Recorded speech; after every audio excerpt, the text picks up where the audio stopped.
All right, everybody, welcome to episode 10 of the Backseat Huddle podcast. I am your host, as always, Tristan Weber. I'm going to be taking you around the NFL as always, and this week I'm going to start off with the New York Jets, who took down a division rival, Buffalo Bills, 22-17.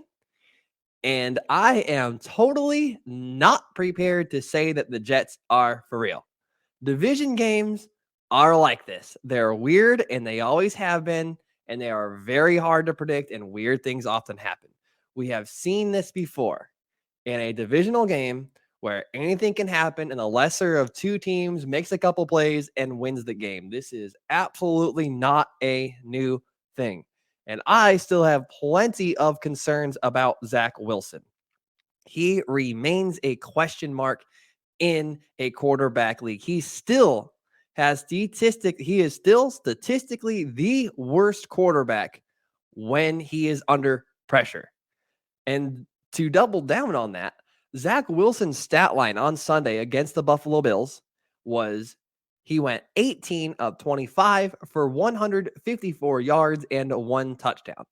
Does that sound like a repeatable way to win in today's NFL? And to take that one step further, the New York Jets are also averaging all of 21.7 points per game. Does that sound like enough to win in today's NFL, especially big time? In my opinion, it certainly does not. And the Jets beating the Bills was also their only legitimate win this season. To this point, here's what most of their wins look like. They have beaten the Jacoby Brissett-led Browns by 1 point. They beat a bad Steelers team, a bad Packers team, and a Skylar Thompson-led Miami team. 7th-round pick making his first start. Those are not impressive wins. And potentially, to me, what makes it even worse is not necessarily that the lack of quality in their wins, it's the lack of quality in their losses. I mean, their losses also aren't great. They lost to Baltimore 24-9. They lost to Cincinnati 27-12. Keep in mind, those are both roughly what you would think of when you think of a playoff team. And then last week, they completely gave the game away against the Patriots. So I'm not sold on the Jets. They did have a really good win this week against a division opponent, and we absolutely could look at this as one of those stepping stone games where you have a young team that's maturing, that's getting better, and is on the upswing. But at this moment, I am not prepared to look at the Jets and say this team is for real. What I am prepared to say is that it very much looks like the Jets made the right choice in head coach Robert Saleh when they hired him last season. Holding Buffalo to 17 points offensively is absolutely no joke. We have seen Bill Belichick, who we think of as the greatest coach of all time and undoubtedly the greatest defensive head coach of all time. He has had trouble stopping this Buffalo Bills offense. So for second year head coach Robert Saleh to walk in and for him to hold the Buffalo Bills to 17 points is a really, really impressive feat. I am very impressed by that out of Robert Saleh. And once again, this was an impressive win for the Jets, and perhaps it is something for them to build off of. And it's impressive to see them bounce back after that Patriots win, a week ago. So it is definitely a good thing, hopefully a building block for the Jets. Now, moving over to the other side of that game, the Buffalo Bills are the best team that I have seen that has a very obvious weakness. It is glaringly obvious that their O-line is absolutely average and they do not run the ball well. They're not weak at really anywhere else, and they more or less have elite players basically every single other place on the field.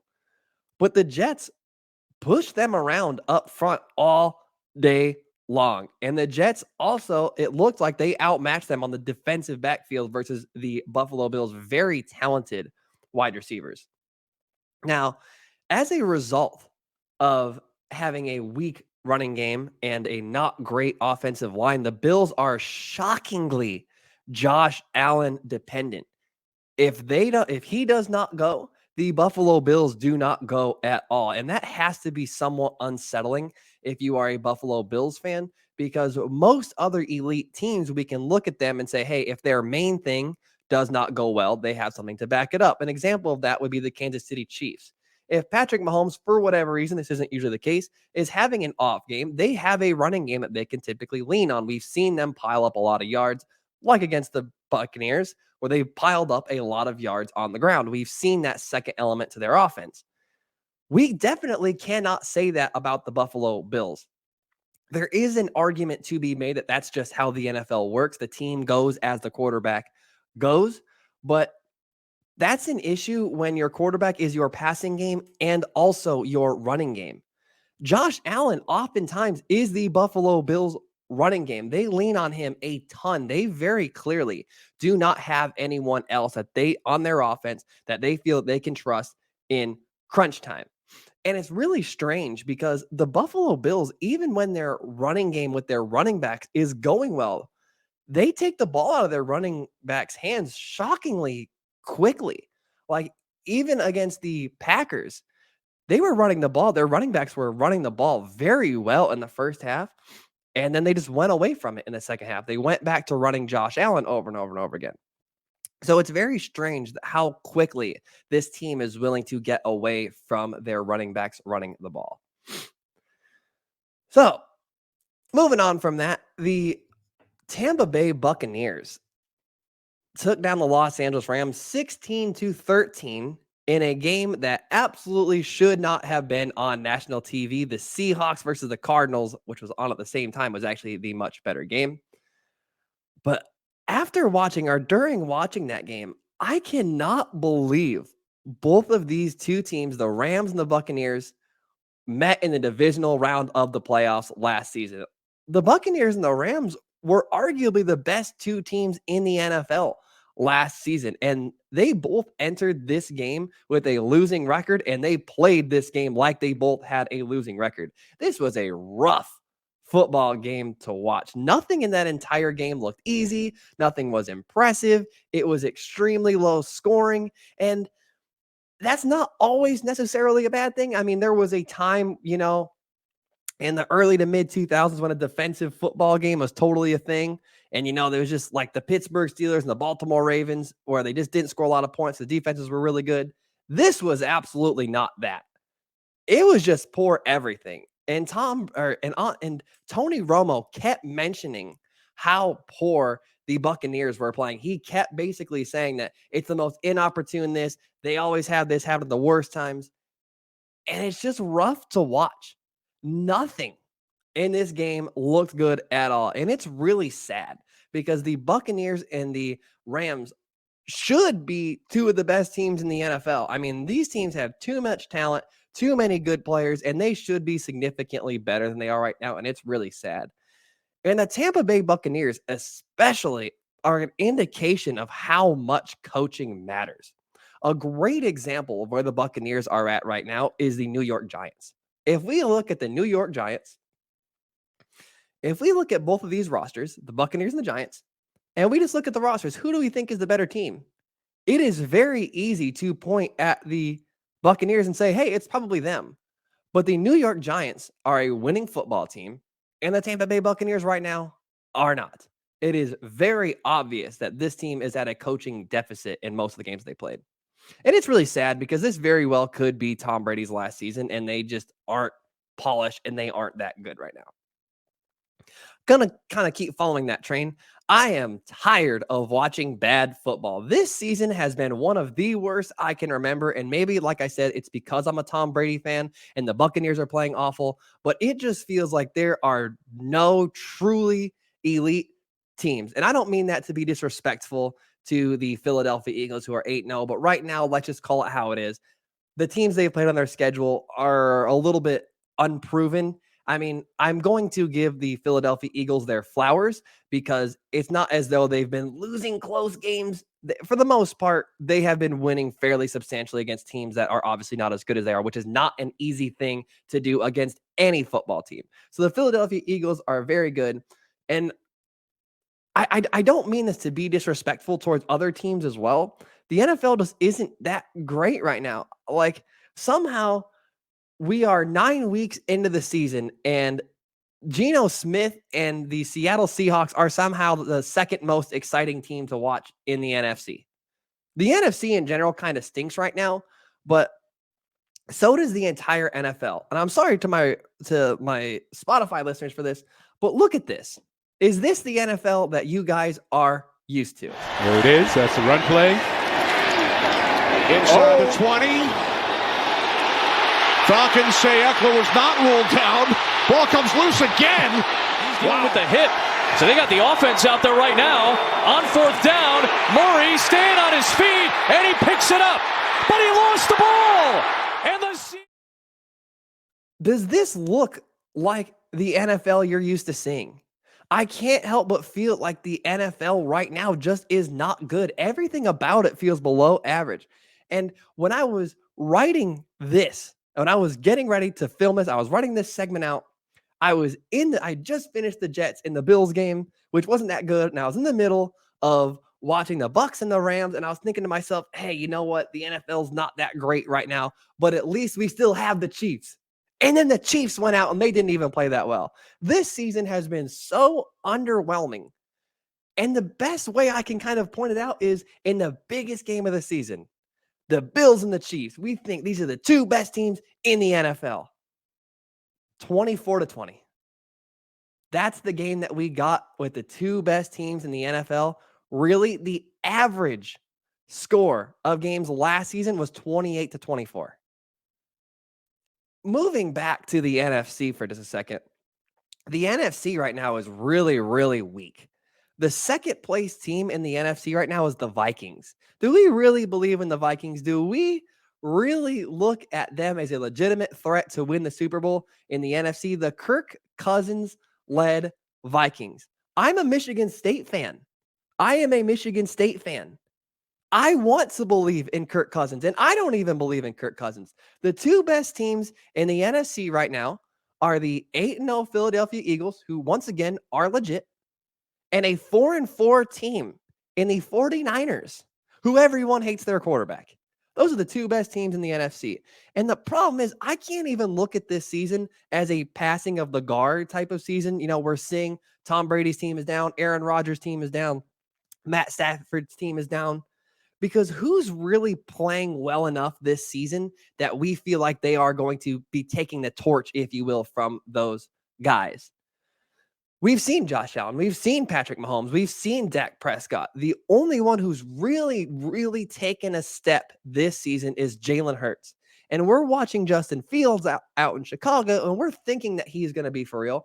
But do we trust that ownership, that GM, that coach to put the pieces around him that he needs to succeed? They have the cap space and the picks to make it happen, but do we actually trust them? So it's hard for me to even look at that season as a changing of the guard type of season. And it's entirely possible that maybe I'm just watching the wrong games, but it feels like a majority of the games this season just aren't that good. And the ones that are good, why are they worth watching? The best game this week was the Dolphins versus the Bears. And watching that game, before the game even started, you at home knew who the better team was, and I knew who the better team was. So why would I watch that game? It's not as though the conclusion was a done deal before the game, but it was very obvious who the better team was before the game even started. The other good game of the week was the Seahawks and the Cardinals was somewhat back and forth, but the rest of the games outside of those two this week just weren't that good. It was, 10+ point victories or low scoring 17-20 type of games. And the league just looks so unpolished right now. And it's week 9. And it seemed like it was better last week, but this week it went just being right back to 2022 NFL season. And it's really disappointing for me as a football fan. I want to see a good product, and this season for me just feels very, very underwhelming. Last main topic, the Titans took the Kansas City Chiefs to overtime Sunday night, falling 20-17. And I'm just going to come out and say it. The Tennessee Titans are the most fraudulent team in the NFL. They have a winning record, and each of the past couple of years under Mike Vrabel, they've done well. And I really don't care that it took the Chiefs overtime to beat the Tennessee Titans. They're just not a good team. They are a very well-coached team, but they are not a good team. Offensively, they are the most one-dimensional team in the NFL. And I think we're all impressed with Malik Willis's ability to run the ball. However, I mean, the dude can clearly move. However, did we forget that Mike Vrabel benched Malik Willis in the preseason for running too much? The play calling clearly shows that the Tennessee Titans do not trust Malik Willis through the air. And that's okay. As a young quarterback, you're allowed to have growing pains and you're allowed to mature in this league. But I'm in the business of right now. I'm talking right now, this season, right this minute, and right now, this season, right this minute. What the Tennessee Titans are doing right now is not legitimate. Am I supposed to be impressed with how the Titans play in the Chiefs game? Here's just a couple of cherry pick, I admit, stats from this game. Let's look at it. The Titans had 229 total yards, had 499, almost 500 yards. The Titans had 9 total first downs, 1 for 11 on third downs, and 48 total plays versus 91 for the Chiefs. The Titans had a few chunk plays. They turned into points, and then they got some turnovers, and they played some, I guess, okay defense in the red zone scoring, which I guess they deserve credit for, giving up almost 500 yards. However, Sunday night against the Chiefs, Malik Willis had 80 total yards passing, 48 of which came on one single play in the first quarter. So over half of his passing yards came on one play early in the game. Then last week against the Texans, he threw for 60 yards. And to double down on this, the Titans do not trust Malik Willis to throw the ball. They called 16 pass plays this week against the Chiefs, and then last week against the Texans, the Titans called 10 pass plays. That's how the Broncos treated Tim Tebow. And admittedly, that worked for a 10-game stretch, but we all know how that ended. Malik Willis showed some touch on some throws, and he's clearly got some upside, but right now they don't trust him. And I don't want to hear about when Ryan Tannehill comes back. Who cares about when Ryan Tannehill comes back? The Titans are averaging 17 points per game with Malik Willis, and they were averaging 19 points per game with Ryan Tannehill. Am I supposed to get excited over a quarterback that's worth 2 points per game? 2? Am I supposed to get excited about a team we all know is not a legitimate Super Bowl threat? We have seen this Titans thing before. And it appears that they are worse on offense now than they have been in previous seasons. As of this moment, they have the worst offense by yards, total yards in the NFL. I'm not impressed with the Titans. Lastly, just going to hit you some quick hitters to end my show.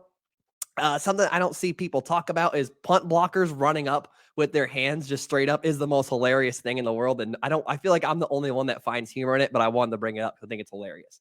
In a matchup of two franchises that love to find ridiculous ways to lose, the Chargers and the Falcons absolutely outdid themselves. I showed this earlier, but I'm going to show it again. This is one of the most ridiculous plays I've ever seen, and is the most Chargers-Falcons thing I've ever seen in my life. The Chargers are injury-riddled and are suffering from poor coaching, but they are winning in spite of it. Justin Herbert is that dude, and I don't care what anybody says. Justin Herbert is one of the best quarterbacks in the NFL, and he's suffering from bad coaching. Tampa, Rachaad White needs to take over the running back one role in Tampa. I understand that Tom Brady trusts Leonard Fournette, but right now, Rachaad White has significantly more juice, and he is playing better. Cooper Kupp is still that dog. He is the only player on offense that the Rams have, and yet he still somehow manages to put up numbers and yards. It is impressive what he is doing. This does feel like Calvin Johnson in Detroit with Matt Stafford, where it's one guy, then a bunch of other dudes. And maybe that's a Matthew Stafford weakness. The Seahawks are a fun story, but I am not buying into them as a Super Bowl contender. They're not an elite team, and they're not going to go deep into the playoffs, and they're benefiting from an NFL that's just not that good right now. and they're allowing mediocre teams to look better than they are. See the Giants.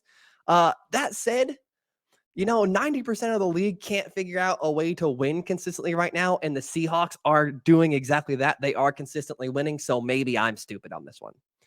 What has happened with the Cardinals? There is something wrong in that building, and I'm not a Cardinals fan, but it looks like they need a coach who is not afraid to bark back at Kyler Murray and put Kyler Murray in his place. They need a strong head coach, and Cliff Kingsbury does not seem like he's ready to answer the call of duty in that building. And I feel like a lot of us, especially Cardinals fans, knew that Cliff Kingsbury wasn't the guy. But right now, from the outside perspective, it looks toxic in that building. Kyler Murray is getting into vocal altercations with somebody different each week, it feels like. They need somebody new down there. The NFL badly needs to start flexing games in and out of primetime. The primetime games this season have not been good at all. The only good primetime game I can remember this season was the Chargers and the Chiefs. They've all been not good ever since. And lastly, the two highest speeds recorded by Amazon's Next Gen Stats are both quarterbacks this week, with Marcus Mariota being one and Justin Fields being number 2. How cool is that? This is not your grandpa's NFL. Times have changed. So that's it. That's my show. Thank you so much, everybody, for tuning in. Take care, everybody.